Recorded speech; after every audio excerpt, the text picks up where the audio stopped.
Sa isang liblib na baryo sa probinsya ng Quezon, may isang lumang bahay na matagal nang iniiwasan ng mga tao. Ayon sa matatanda, walang sino man ang tumagal doon ng mahigit sa isang gabi. Ang bahay ay yari sa kahoy, may sirang bubong at mga bintanang palaging nakabukas kahit walang tao. Tila ba hinihigop nito ang malamig na hangin at pinakakawalan ang mga bulong ng nakaraan. Isang araw, isang lalaking taga Maynila na si Marco, isang manunulat ng horror fiction, ang dumating sa baryo. Naghahanap siya ng inspirasyon para sa kanyang bagong nobela.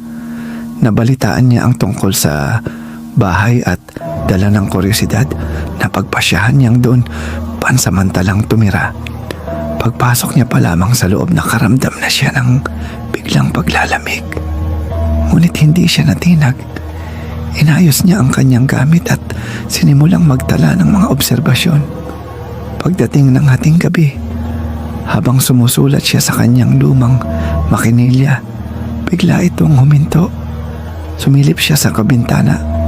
Tila may anino ng isang batang babae sa ilalim ng punong mangga sa likod ng bahay. Nakatingin ito diretso sa kanya. Maputla, may dugo ang mukha. Napalingon si Marco, ngunit wala na ito pagbalik ng tingin niya.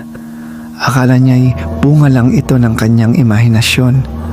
Ngunit kinabukasan, natagpuan niyang may bakas ng maliit na paa sa sahig, may putik at may mga patak ng dugo. Hindi niya alam kung paano ito nangyari. Sarado ang bahay, siya lamang ang naroroon. Nagsimula na siyang makarinig ng mga bulong gabi-gabi. Minsan habang natutulog, may marahang humahaplos sa kanyang paa. Isang gabi nasaksihan niya ang sarili niyang makinilya na kusa ng tumitipa. "Tulungan mo ako, babalik siya." Kinabukasan, natagpuan si Marco sa gitna ng kalsada, duguan at tulala. Nang tanungin siya ng mga pulis, tanging nasambit lamang niya ay, "Bata, babae, sinusunog niya ang bahay gabi-gabi." Hanggang ngayon, walang nakakaalam kung ano talaga ang nangyari.